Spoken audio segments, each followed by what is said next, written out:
Hello class 11th। चलिए आज हम लोग मदर्स डे जो चैप्टर है स्नैपशॉट में चैप्टर 5 और ये जे.बी. प्रिस्टले द्वारा लिखी गई है, इसको पढ़ते हैं। बहुत ही इंटरेस्टिंग ड्रामा है एक। और थोड़ा मैं बैकग्राउंड इसकी बता दूं आपको कि इसके बैकग्राउंड जो है वो दो ऐसी महिलाओं की कहानी है जो कि जिनकी जो जैसे हम कहते हैं ना आत्माएं बदल लेती हैं, है ना। जैसे आप और आपके दोस्त राम और श्याम, है ना। अगर राम और श्याम दो दोस्त हैं तो क्या होगा कि कुछ ऐसी प्रक्रिया वो करेंगे तो राम की जो आत्मा है वो श्याम में चली जाएगी और श्याम की आत्मा जो है वो राम में चली जाएगी। देखने में दोनों सेम वैसे ही रहेंगे जैसे थे, है ना। जैसे राम राम की तरह ही दिखेगा, श्याम श्याम की तरह दिखेगा, लेकिन क्या है, दोनों का बिहेवियर चेंज हो जाएगा। तो इसी रूप में इस कहानी को लिखा गया है कि इसमें दो महिलाएं हैं और दोनों जब एक दूसरे से अपना स्पिरिट चेंज कर लेती हैं तो क्या होता है। बहुत ही इंटरेस्टिंग और बहुत ही हंसाने वाला एक ये ड्रामा है। तो चलिए थोड़ा सा बैकग्राउंड पहले देख लेते हैं।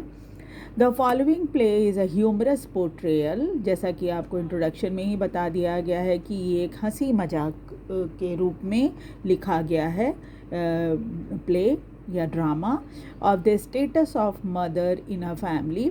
और इसमें ये दिखाने की कोशिश की गई है कि एक माँ का जो ये होता है स्टेटस एक फैमिली में कैसा होता है। Let us read on to see how Mrs. Pearson's family react when she tries to stand up for her own rights।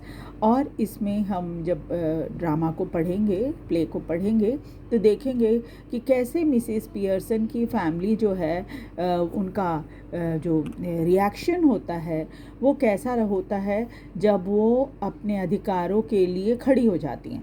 यानी कि मैं एक माँ हूँ तो मेरा भी एक कुछ अधिकार है, उसके लिए जब वो खड़ी होती हैं तो क्या होता है। तो राइटर ने ये तरीका अपनाया कि अब व्यक्ति तो बदल नहीं सकता, तो चलो उसकी आत्मा को बदलकर उसकी जो भावनाएं हैं उसको किसी तरह से व्यक्त कराया जाए। तो इस नाटक में यही किया गया है। चलिए अब कैरेक्टर्स देख लीजिए, कौन कौन से कैरेक्टर हैं इसमें। एक तो हैं मिसेस एन पियर्सन, उसके बाद है George Pearson, Doris Pearson and Cyril Pearson. ये चार लोगों का परिवार है, ठीक है। ये माँ है एन पियर्सन, जॉर्ज पियर्सन उनके पति हैं, और डॉरिस और सिरिल, ये दोनों, डॉरिस जो है बेटी है और सिरिल जो है वो बेटा है मिसेस एन पियर्सन और जॉर्ज पियर्सन का। और मिसेस फिट्जराल्ड, ये जो महिला हैं ये इनकी पड़ोसी हैं। अब चलिए देखिए आगे क्या होता है। The action takes place in the living room of Pearson's house in London suburb. ये घर जो है वो लंदन के सबर्ब यानी कि जो मुख्य शहर होता है उसके थोड़ा आसपास का जो इलाका होता है उसको सबर्ब बोलते हैं, ठीक है। तो इस सबर्ब में है ये परिवार रहता है और उनका जो ड्राइंग रूम है उसमें ये सारी चीज़ें, नाटक जो है वो हो रहा है। इस सीन में पहले तो पूरा डिस्क्रिप्शन दिया गया है, क्योंकि आपको पता ही है कि जब कोई नाटक होता है तो उसमें क्या होता है कि पूरा बैकग्राउंड पहले दिखाते हैं, स्टेज पे क्या क्या चीज़ें हैं, क्योंकि स्टेज पर जो चीज़ें हैं वो उसका भी प्रभाव पूरे नाटक पर दिखता है। तो चलिए देखते हैं क्या क्या। पहले सीन में दिखाते हैं कि एक लिविंग रूम है पियर्सन के परिवार का, ये पियर्सन फैमिली का ड्राइंग रूम है और ये आफ्टरनून यानी दोपहर का वक्त है। इट इज़ कंफर्टेबली फर्निश्ड, और कमरा जो है बहुत अच्छा कंफर्टेबल तरीके से सजा हुआ है। Much levied in room in A small suburban semi detached villa, और ठीक वैसे ही जैसे कि आमतौर पे छोटे सबर्बन एरिया में विला में सजा हुआ जो ड्राइंग रूम दिखता है वैसा ही दिख रहा है। If necessary only one door need to be used, अगर ज़रूरत हो तो सिर्फ एक दरवाज़ा ऐसा है जिसका इस्तेमाल हो सकता है। But it is better with two और one up left leading to the front door and the stairs, and the other in the right wall leading to the kitchen and the back door। अब क्या है, इस पूरे कमरे का जो description है वो दिया गया है। उसमें क्या है कि लेफ़्ट साइड में एक फ्रंट डोर है और उसके बाद वहाँ से सीढ़ियाँ दिखती हैं, और उसके बाद राइट साइड में दीवार है, और उसके उधर जाने के लिए जो दीवार है उसके उधर किचन है, और फिर बैक डोर है। इतनी चीज़ें आपको स्टेज पर दिखाई देंगी, है ना। There can be a muslin covered window in the left wall and possibly on the right wall too. और दो दीवारों पर जो है वो खिड़कियां भी हैं जिसमें मुस्लिन का जो ये होता है, मुस्लिन एक तरह कपड़ा होता है, उसके पर्दे लगे हुए हैं। Fireplace is assumed to be the fourth wall, और चौथी दीवार जो है उस पर ये मान लीजिए आपकी वहाँ पर फायर प्लेस होगा। आमतौर पे जो देश ठंडे होते हैं वहाँ पर कमरे के अंदर आग जलाने की व्यवस्था होती है, तो फायर प्लेस बना हुआ रहता है। There is a seat upright, an armchair down left and one down right। armchair रखी हुई है, और बैठने के लिए जो एक सीटी यानी सोफ़े की तरह एक ये होता है वो लगा हुआ है ना। A small table with to chairs, एक छोटा टेबल भी है जिस पे दो चेयर लगे हुए हैं। ऑन आइदर साइड ऑफ इस स्टैंड एट द सेंटर, ये ठीक बीचों बीच में है, और उस टेबल के दोनों तरफ यानी आमने सामने, है ना, दो चेयर लगी हुई हैं। When the curtain rises, it is an afternoon in early autumn। ये ऑटम का समय है और ये दोपहर का वक्त है जब पर्दा हटाया जाता है, यानी कि अब ये नाटक शुरू होने वाला है। The stage can be well lit, और बहुत अच्छी सी रोशनी स्टेज पर रखी गई है। मिसेस पियर्सन एट राइट, और उस रोशनी में राइट साइड में बैठी हुई मिसेस पियर्सन दिखाई देती हैं। And Mrs Fitzgerald at the left, और मिसेस फिट्ज़जेराल्ड जो है उनके लेफ़्ट साइड में बैठी हैं। Are sitting opposite each other at the small table, वो छोटा सा टेबल जो है जिसके आमने सामने चेयर है, ये दोनों एक दूसरे के सामने बैठी हैं, यानी विपरीत बैठी हुई हैं, है ना। जैसे एक आपके सामने है तो एक जैसे आमने सामने फेस जो होता है ना, वैसे बैठी हुई हैं दोनों। On which are two teacups and saucers and the card with which Mrs. Fitzgerald has been telling Mrs. Pearson's fortune। और उसमें क्या है कि इतनी छोटी सी टेबल है जिसके ऊपर दो चाय की कप भी रखी हुई है, सॉसर के साथ, यानी कप और प्लेट वाली जो होती है वैसे, तो कप एंड सॉसर रखा हुआ। और साथ ही साथ क्या है, मिसेस फिट्ज़जेराल्ड जो है वो कार्ड, आप जानते हो ना कि कार्ड से भी भविष्यवाणी की जाती है, तो उस तरह का कार्ड रखा हुआ है जिससे वो मिसेस पियर्सन की भविष्यवाणी या फॉर्चून बता रही हैं।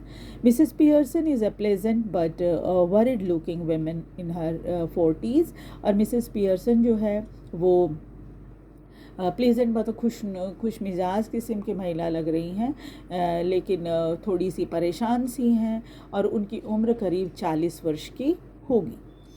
Mrs फिट्ज़जेराल्ड is older, Mrs Fitzgerald जो है मिसेस पियर्सन से थोड़ी ज़्यादा उम्र की हैं। हेवियर, थोड़ा शरीर से भारी भी हैं यानी मोटी हैं। A strong and sinister personality, और बहुत ही स्ट्रॉन्ग और सिनिस्टर पर्सनैलिटी है। सिनिस्टर मतलब जो बहुत तेज़ या तेज़ तर्रार या चालू किस्म का व्यक्ति हो, वैसी हैं। शी इज़ स्मोकिंग, वो सिगरेट पी रही हैं। It is very important that these two should have sharply contrasting voices, और ये तो बिल्कुल ही आपको समझ में आ ही रहा होगा कि दोनों की वॉइस भी जो है, आवाज़ भी जो है वो बहुत ही विपरीत है, बहुत शार्प, बहुत मतलब आप फ़र्क बता सकते हो दोनों की अगर कोई बोले तो आप फ़र्क बता सकते हो कौन बोल रहा है, मिसेस फिट्ज़जेराल्ड बोल रही हैं या मिसेस पियर्सन बोल रही हैं, यानी कि दोनों की आवाज़ में भी बहुत फ़र्क है, विपरीत है एक तरह से। कंट्रास्टिंग मतलब बिल्कुल विपरीत होना। Mrs Pearson is speaking in a light and flurried sort of tone. Mrs Pearson जो है बहुत हल्का बोल रही हैं, with a touch of suburban cockney perhaps, जैसे टोन होता है ना शहरी टाइप का, उस तरह का शहरी कॉकनी कहते हैं, जैसे लंदन में बोली जाने वाली जो भाषा होती है कॉकनी कहा जाता है, तो इस तरह की भाषा वो बोल रही हैं। And Mrs Fitzgerald with a deep voice, Mrs Fitzgerald की आवाज़ थोड़ी गहरी है, रादर आयरिश परहैप्स, शायद वो आयरिश हैं यानी आयरलैंड की रहने वाली हैं, इसलिए उनकी आवाज़ थोड़ी या टोन उनका आयरिश है। अब ये दोनों आपस में बातें कर रही हैं। मिसेस फिट्जराल्ड पहले बोलती हैं, कलेक्टिंग अप द कार्ड्स, आपको पता ही है कि वो कार्ड्स से जो भविष्यवाणी की जाती है वो अपने कार्ड्स को इकट्ठा करती हैं। And that is all I can tell you, और उनको बताती हैं कि बस इतना ही मैं आपको बता सकती हूँ Mrs Pearson. Could be a good Fortune, शायद आपके लिए अच्छी किस्मत हो आपकी। Could be a bad one, हो सकता है थोड़ा ख़राब भी हो सकता है। All depend on your self now, सब कुछ आपके ऊपर ही निर्भर करता है। मेकअप योर माइंड, पहले तो आप अपने आप को तैयार कर लीजिए, एंड देयर इट इज़, और उसके बाद ही कुछ हो सकता है। Mrs Pearson, yes thank you Mrs Fitzgerald, तो मिसेस पियर्सन उनको धन्यवाद करती हैं। आई एम मच ऑब्लाइज, मैं आपकी बहुत आभारी हूँ।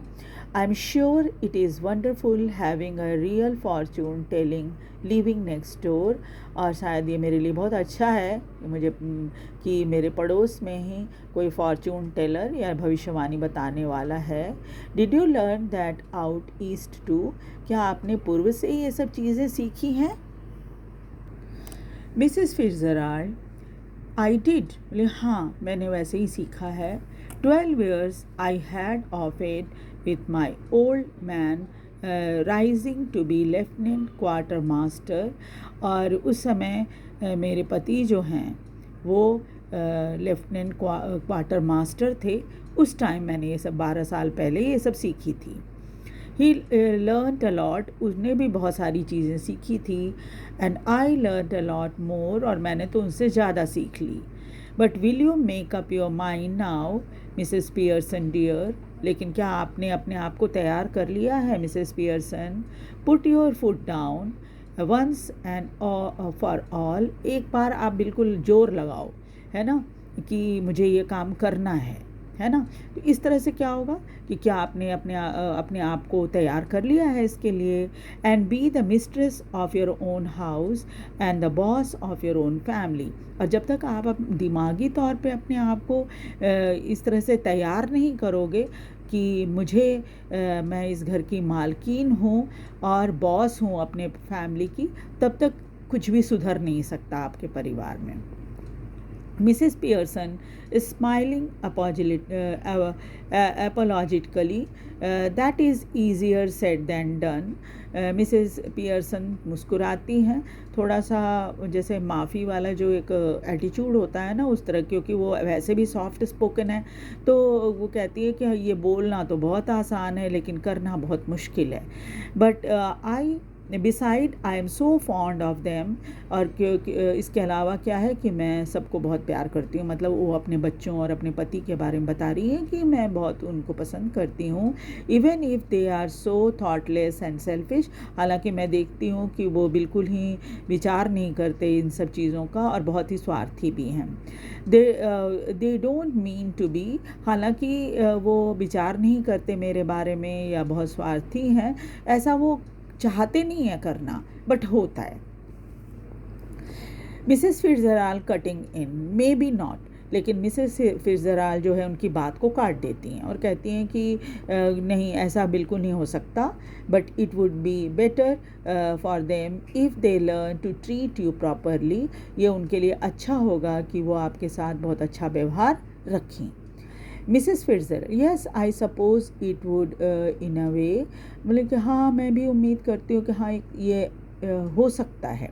Mrs Fitzgerald, no doubt about it at all, तो इसमें कोई शक भी नहीं है, क्यों नहीं हो सकता. Who is the better for being spoiled grown man, lad और गर्ल. बोले कि कौन नहीं चाहेगा अपने आप को बर्बाद करना, चाहे वो आपका पति हो या फिर लड़का हो या लड़की हो. नो बडी, कोई भी बर्बाद नहीं होना चाहता, है ना. You think it does them good when you run after them all the time. और तुमको ऐसा लगता है कि तुम बिगाड़ रही हो उन लोग को. कहने का मतलब मिसेस फिट्जराल्ड का यही था कि तुम ऐसा समझती हो कि मैं उनके पीछे भागती हूँ उनका काम करने के लिए. Take their order as if you were servant, और तुम उनके जो कुछ भी वो हुक्म करते हैं उसको करती हो जैसे एक नौकर करता है. इन द हाउस, अपने ही घर में. Stay at home every night while they go out enjoying themselves, और इतना काम करने के बावजूद भी सारे दिन तुम घर में पड़ी रहती हो और वो लोग तो बाहर निकलते हैं और मज़े करते हैं. Never in your all life, और तुमने तो कभी ऐसा तुमको मिला ही नहीं होगा मौका कि तुम बाहर जाके एंजॉय करो. It is the ruin of them as well as you. इससे न सिर्फ तुम अपने आप ये तुम्हारे लिए बुरा है बल्कि उनके लिए भी बुरा है. इसे बर्बाद कर रही हो तुम उनको भी और अपने आप को भी. Husband, sons and daughter should be taking notice of wife's and mothers, not giving them order and treating them like dirt. और पति को भी चाहिए, माँ बच्चों को भी चाहिए कि जो है चाहे वो हस्बैंड हो, बेटा हो, बेटी हो, जो भी हो, पति को अपनी पत्नी और बच्चों को अपनी माँ के साथ ऐसा व्यवहार रखना चाहिए कि ऐसा न लगे माँ को कि वो ऑर्डर दे रहे हैं और बिल्कुल ही फालतू व्यक्ति समझ रहे हैं. डर्ट मतलब कि बेकार चीज़ जो होता है वो, यानी माँ को इतना काम करने के बावजूद ही माँ को बेकार समझ रहे हैं. And don't tell me you don't know what I mean, और मुझे ये मत समझाओ कि मैं क्या बताना चाह रही हूँ तुमको.